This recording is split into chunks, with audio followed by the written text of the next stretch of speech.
Welcome to this lecture number 15 students. और आप देख रहे हो कि लेक्चर नंबर 15 में I will be giving you some numericals to practice of Thevenin's and Norton's theorem. आप जल्दी से इस क्वेश्चन को वीडियो को पॉज करके या कैसे भी ड्रॉ कर लें और ये आपको प्रैक्टिस करना है। ये सर्किट है और इस सर्किट का जो वोल्टेज सोर्स की वैल्यू है वो है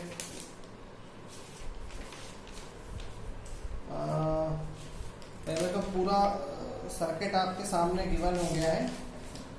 वोल्टेज सोर्स का जो वैल्यू है वो है 100 एंगल 0।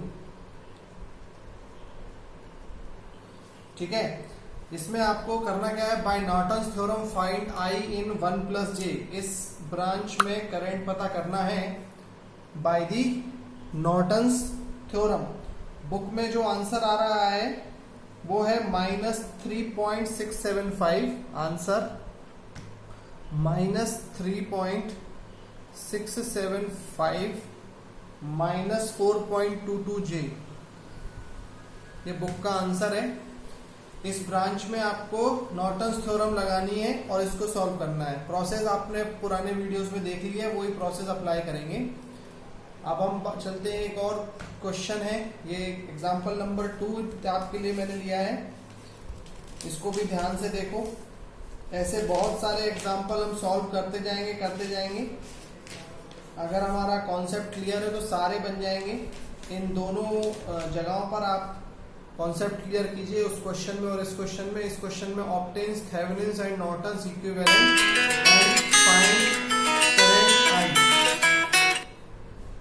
And find I. ठीक है, तो इसको कंटिन्यू करते हैं।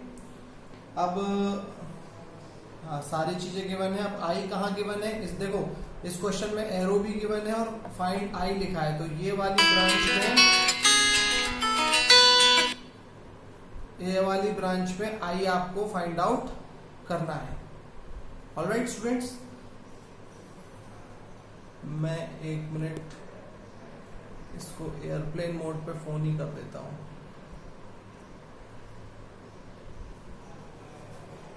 ठीक है, अब हम नेक्स्ट टॉपिक की तरफ आगे बढ़ेंगे। और अच्छा, इसमें एक और चीज पूछी है, obtain Thevenin's and Norton's equivalent. तो थेवेनिन्स एंड नॉर्टन्स इक्विवेलेंट क्या होगा, मतलब आपको थेवेनिन्स इक्विवेलेंट भी ड्रॉ करना है और नॉर्टन्स भी। और आप लोगों को मालूम है ये क्या होता है, ये एक सीरीज सर्किट है विद ZTH एंड VTH, है ना। ये एक सीरीज सर्किट है, ZTH रहेगा, VTH रहेगा। और ये एक पैरेलल सर्किट है जिसमें ZN रहेगा और IN रहेगा। ठीक है, तो अब हम आगे बढ़ेंगे and we will be moving towards the 2 theorems we will study today. One is maximum power transfer theorem and the other one is the superposition theorem. Now let us talk about maximum power transfer theorem first.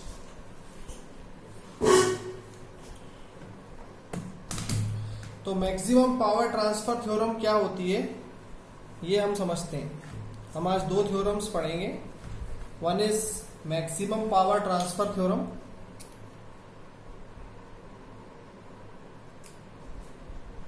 Maximum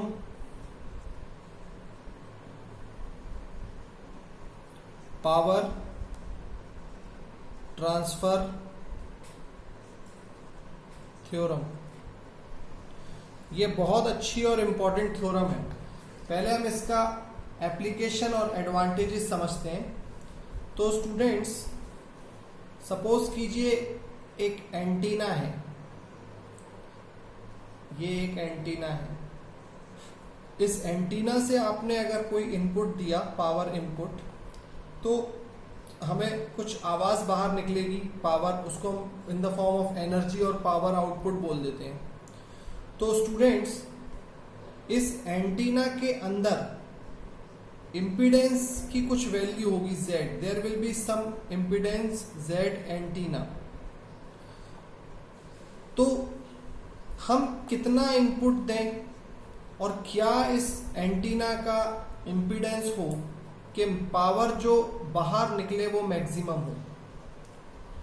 इस process को पता करेंगे हम, और अगर हम identify कर पाए कि मैक्सिमम पावर कैसे मिल सकती है बाहर, तो वो पता चलेगी bye maximum power transfer theorem.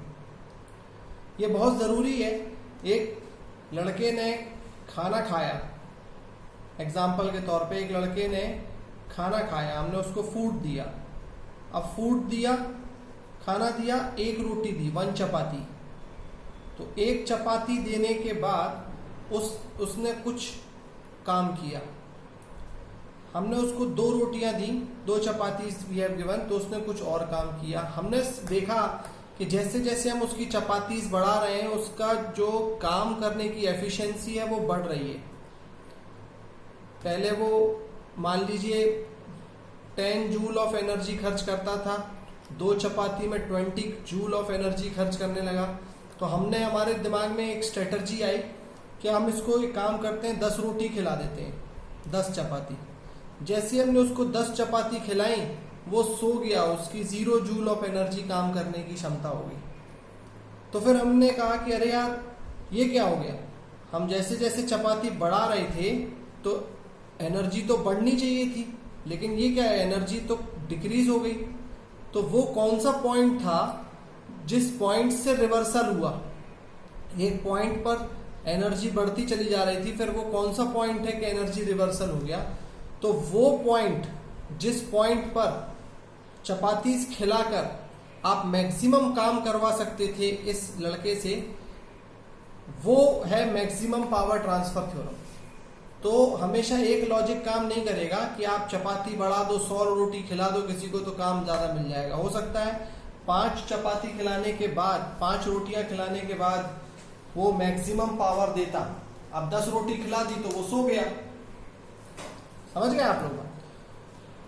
तो maximum power transfer theorem is very very important. अब हम इसको अप्लाई करते हैं अपने इलेक्ट्रिकल सर्किट्स में। तो मैक्सिमम पावर ट्रांसफर थ्योरम को अप्लाई कैसे करना है वो मैं आपको बताता हूं। तो उसके लिए हमारे पास कॉम्प्लेक्स सर्किट्स भी हो सकते हैं, कॉम्प्लेक्स सर्किट्स, और रेजिस्टिव सर्किट्स भी हैं। हम दोनों सर्किट्स से इसका एग्जांपल समझ सकते हैं, रेजिस्टिव सर्किट्स और कॉम्प्लेक्स सर्किट्स। कॉम्प्लेक्स सर्किट्स मतलब जिसमें रेजिस्टेंस भी होगा, इंडक्टेंस भी होगा और कैपेसिटेंस भी हो सकता है, और रेजिस्टिव सर्किट्स में सिर्फ रेजिस्टेंस होगा। तो मान लीजिए क्वेश्चन है हमारे पास, दिस इज अ क्वेश्चन।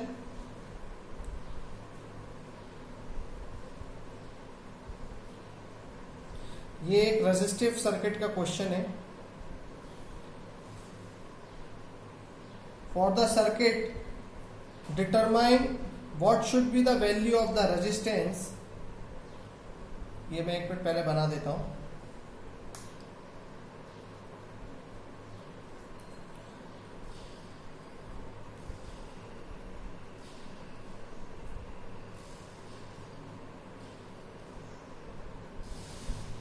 अब क्वेश्चन ये है कि इन दोनों टर्मिनल्स के बीच में एक रेजिस्टेंस की वैल्यू पता करो। इस R रेजिस्टेंस की वैल्यू पता करिए आप, जिसकी मदद से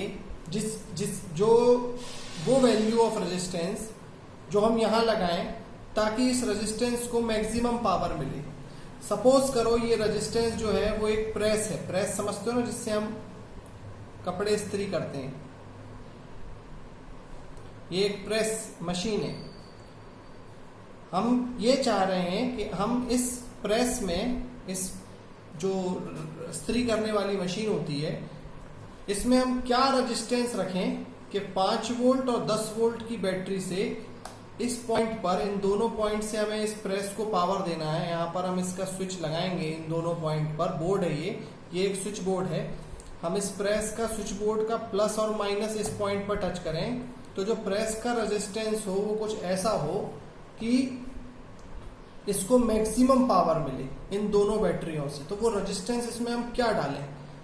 तो वो हमें पता करना है। तो ये एक न्यूमेरिकल से हम इस पावर थ्योरम को पहले समझते हैं और आज कंक्लूजन इस थ्योरम का बहुत अच्छे से हो जाएगा। फिर तो सबसे पहले हमें क्या करना रहता है, हम we will assume that this is a load, ये एक लोड है, लोड इक्वल टू आर है, जो कि हमें फाइंड आउट करना है।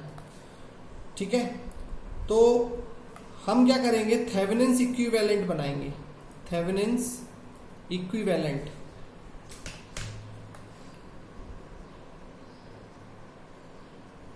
अक्रॉस,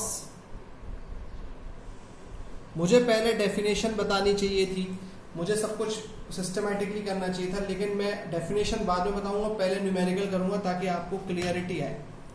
तो थेवेनिन्स इक्विवेलेंट निकालेंगे अगर हम, तो थेवेनिन्स इक्विवेलेंट क्या होता है, थेवेनिन्स में क्या होता है, क्योंकि ये रेजिस्टिव सर्किट है तो हम एक रेजिस्टेंस लेंगे और एक लेंगे VTH, तो ये है VTH और ये है RTH, और यहां पर क्या है, ये वो दो पॉइंट हैं, ये दो पॉइंट हैं आपके RL, तो दिस इज RL। ये हमें फाइंड आउट करना है कि ये क्या हो जो इसमें मैक्सिमम पावर हो। ठीक है, तो देखो उसका पहला स्टेप वन जो है, स्टेप वन जो है वो क्या है कि थेवेनिन्स इक्विवेलेंट बना लो। तो थेवेनिन्स इक्विवेलेंट कैसे बनेगा, RTH निकालना पड़ेगा मुझे और VTH निकालना पड़ेगा। आपने पुराने न्यूमेरिकल्स में प्रैक्टिस करी है, तो देखो मैं इसी में शॉर्टकट में बताता हूं। RTH कैसे निकलेगा, इसको और इसको हम शॉर्ट कर देंगे, तो ये दोनों जब शॉर्ट हो जाएंगे तो सर्किट कैसा बन जाएगा ये, और ओपन एंड से एंट्री करेंगे, तो इसको मैं पकड़ लेता हूं इस तरफ, ऐसे देखिए ये ऐसा है, ये ऐसा, ये 2,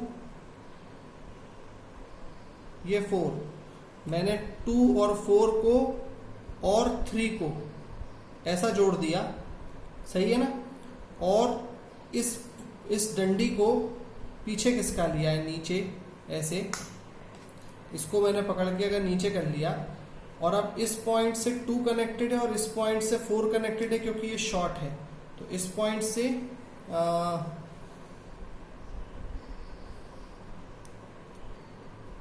एक मिनट, सॉरी, एक्चुअली कुछ ये कहानी ऐसी है कि ये मैंने ऊपर खिसका देता हूँ, ये मैं ऊपर ले जाता हूँ इस पूरे सर्किट को, इसको मैं ऐसे पकड़ के खींचता हूँ, इसको मैं पकड़ के खींच रहा हूँ, तो ये ऊपर चला गया मान लो ऐसा, और अब 2 है ऐसा, 4 है ऐसा, और ये 2 है ऐसा, और ये इस पॉइंट से ये ऐसा, मतलब मैंने इन दोनों पॉइंट के बीच में रेजिस्टेंस का एक इक्विवेलेंट बना लिया। ये देखो ऐसे, ये कैसे बना ये आप ध्यान से एक बार और वीडियो में समझिए। मैं यहां से ऐसे चला, तो 2 पाथ मिले, दोनों पाथ 2 पर मिल गए, और ये देखो 2 और ये जब शॉर्ट हो जाएंगे तो ये यहाँ कनेक्टेड है। अगर आप गौर से देखोगे तो ये डायग्राम मिल जाएगा जिसमें ये 2 रहेगा और ये 2 रहेगा, ये 4 रहेगा। अब मुझे यहाँ से लेकर यहाँ के बीच का रेजिस्टेंस निकालना है। इन दोनों पॉइंट के बीच में 2, 4 और 2 पड़ रहा है। तो देखो स्टूडेंट्स, अगर मैं यहाँ से ऐसे चलूंगा तो मैं यहाँ और यहाँ जाऊंगा तो 2 और 4 पैरेलल है। अब जब मैं यहाँ पहुंचूंगा और यहाँ से यहाँ पहुंचूंगा, तो आप बताओ मैं यहाँ आने की क्यों कोशिश करूंगा जब यहाँ जाने के लिए सीधा सीधा रास्ता मिल रहा है, और यहाँ से यहाँ आने के लिए भी सीधा सीधा रास्ता मिल रहा है। तो ये जो 2 है ये इग्नोर हो जाएगा।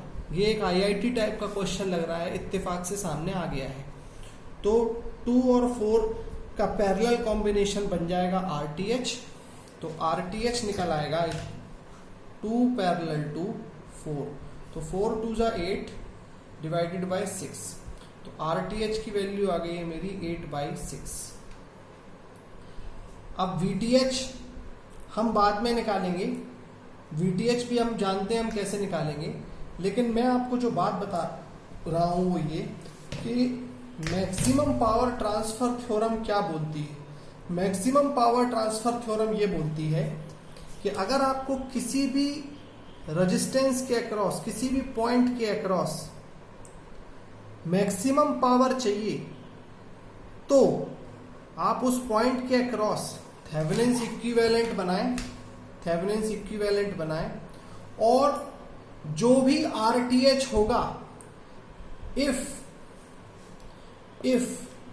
RTH इक्वल टू RL कर दें, मतलब जो RTH होगा और वही RL की वैल्यू रख दें, यानी जो प्रेस की बात मैं कर रहा था, स्त्री की बात मैं कर रहा था, जो कपड़े प्रेस करने के लिए यूज होती है, अगर उसके अक्रॉस हम रेजिस्टेंस RTH रख दें, मतलब लोड जो हमें पता करना है वो 8/6 कर दें, यानी RLTH equal to RL equal to 8/6 कर दें, तो मैक्सिमम पावर होगा, तो मैक्सिमम पावर ट्रांसफर होगा। अब ये चीज आपको इसका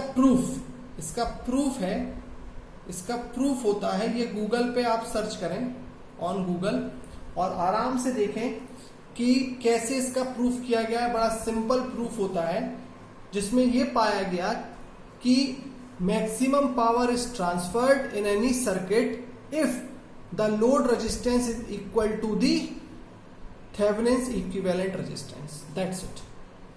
तो ये आप आज समझ गए कि if RTH equal to RL then the maximum power is transferred. और RT किसी भी सर्किट में हम थेवेनिन्स इक्विवेलेंट बना सकते हैं। अब हम बात करेंगे कॉम्प्लेक्स सर्किट की। तो पहली बात तो मैक्सिमम पावर ट्रांसफर में हमने अभी सिर्फ रेजिस्टेंस की वैल्यू बताई है। वैल्यू क्या होगी उस मैक्सिमम पावर की, वो उसका भी एक फॉर्मूला है जो डेरिवेशन से आता है, वो अभी मैं आपको जब एंड करूंगा वीडियो तब मैं आपको बताऊंगा। अभी मैं बात करता हूं एक कॉम्प्लेक्स सर्किट की, जो आप लोगों को सॉल्व करने के लिए होमवर्क भी दिया था, और वो है, सपोज कीजिए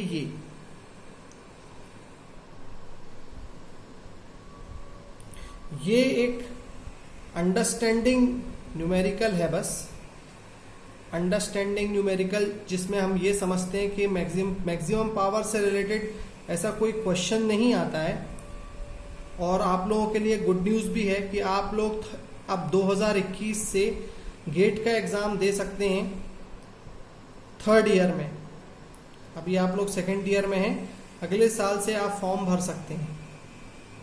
ये बहुत अच्छा डिसीजन लगा मुझे, जिसका गेट स्कोर वैलिड रहेगा।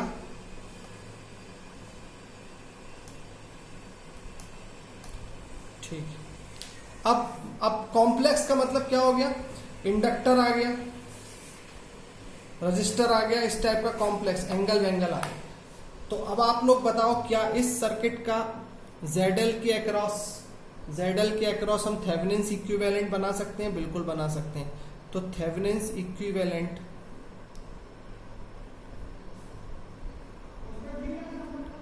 हम बना सकते हैं। तो थेवेनिन्स इक्विवेलेंट क्या होगा, उसमें होगा एक होगा VTH और एक होगा ZTH। ओके, VTH होगा और ZTH होगा, तो और यहां होगा ZL।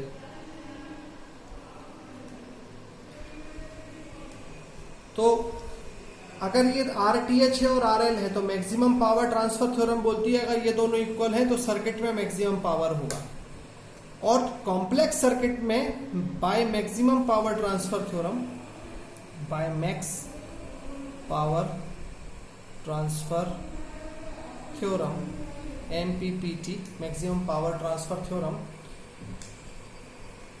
फर्स्ट केस हमारे सामने आया था R बराबर RTH बराबर RL हो जाए, और अगर कॉम्प्लेक्स है, फॉर कॉम्प्लेक्स जो ZL है that should be equal to ZTH conjugate. इस कॉन्जुगेट का क्या मतलब हुआ ये भी मैं आपको समझाता हूं। इस न्यूमेरिकल का अगर मैं थेवेनिन्स इक्विवेलेंट ड्रॉ करूं तो थेवेनिन्स इक्विवेलेंट में मैं आपको देख के बताता हूँ VTH क्या और ZTH जो हमने सॉल्व किया है वो क्या निकला है। जो ZTH है उसकी वैल्यू आई है 4.426 प्लस 1.31 J, और जो VTH है उसकी वैल्यू निकली थी 13.53 angle minus 126.61 degrees. So this is ZTH and this is VTH।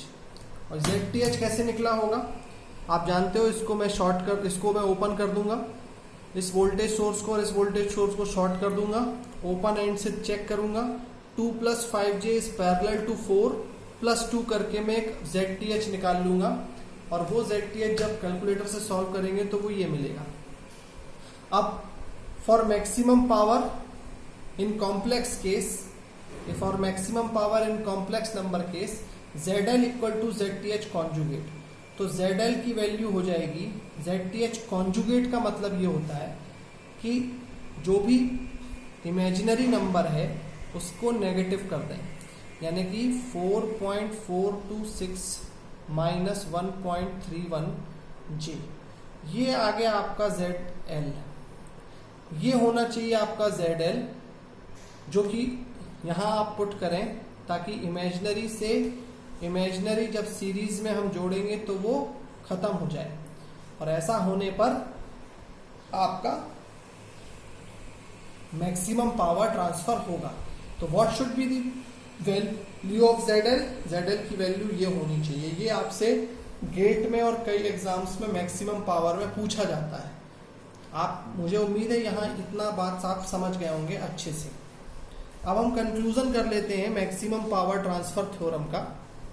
Maximum power transfer theorem का स्टेटमेंट, अब 3 चीजें आती हैं मैक्सिमम पावर ट्रांसफर थ्योरम में। एक चीज होती है स्टेटमेंट, तो स्टेटमेंट या तो स्टूडेंट्स याद रखते हैं, एक चीज होती है प्रूफ। ये बड़ा सिंपल प्रूफ है, इसमें मैक्सिमा और मिनिमा का लॉजिक लगता है, but this is not our time to discuss. हमें लॉजिक से मतलब है कि क्या लॉजिक है उसका, और वो स्टेटमेंट प्रूफ के अलावा ये क्या कंक्लूजन कर रहा है। तो ये मुझे उम्मीद है आप समझ गए होंगे, जो कंक्लूजन कर रहा है वही हमारा स्टेटमेंट है। और कंक्लूजन क्या कर रहा है कि according to maximum power transfer theorem, to transfer maximum power to the load, यानी कि टू ट्रांसफर। अभी एक छोटा सा एग्जांपल और देख लेते हैं। मान लो ये बेटा जनरेटर है, हाइड्रो पावर प्लांट है, और ये तारों के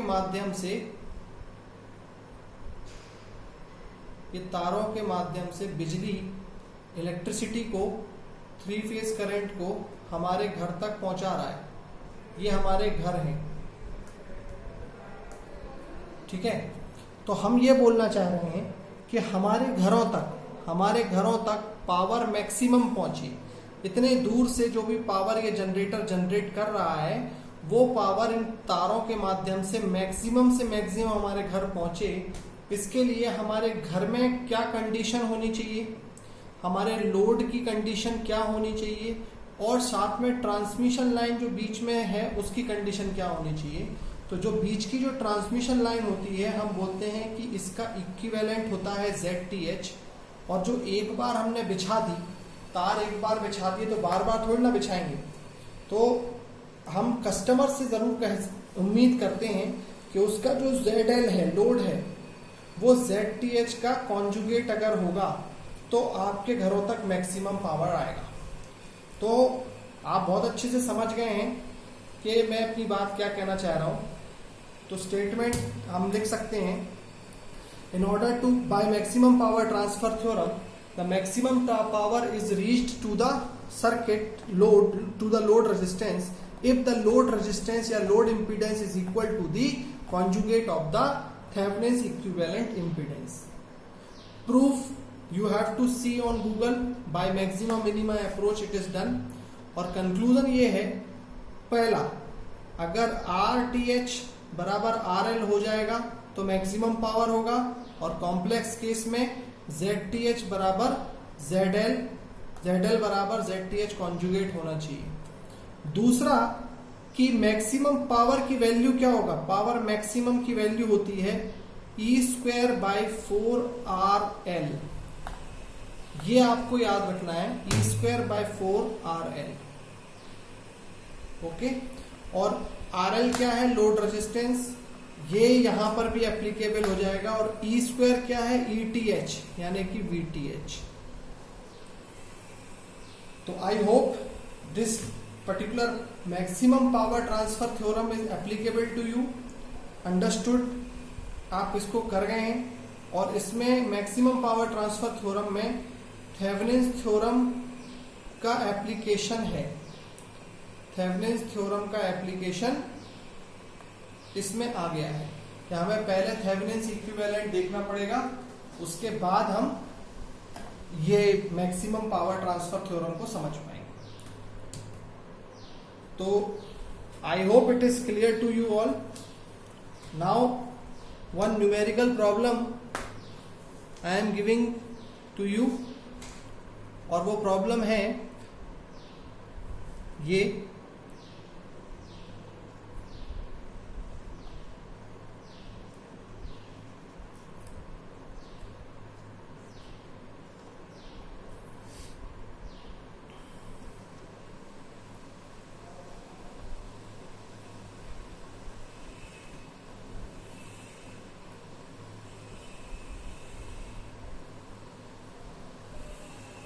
okay, this is A, this is B, this is very very simple to you।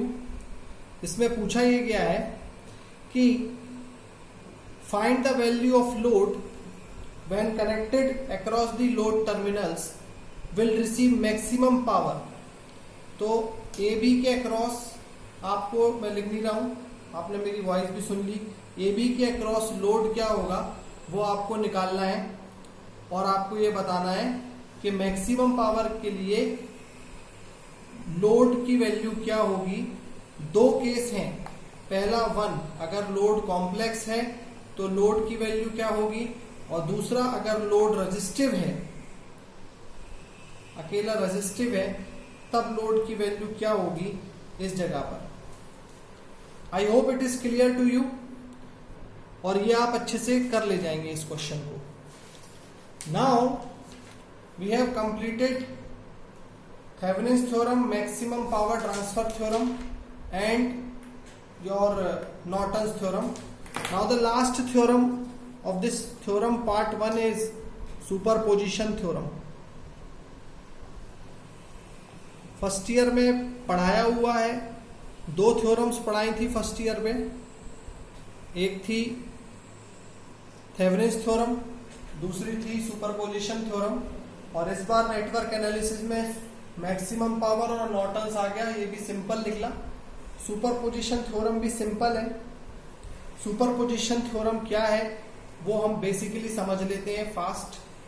पहले तो superposition theorem is applicable to 2 और मोर सोर्सेस। 2 और मोर सोर्सेस होना जरूरी है। और दूसरा, सुपरपोजिशन थ्योरम में एक और चीज हमने देखी, और वो ये कि 1 by 1 the sources are analysed. 1 by 1 sources are computed और analysed and the current is calculated and the current is calculated across the load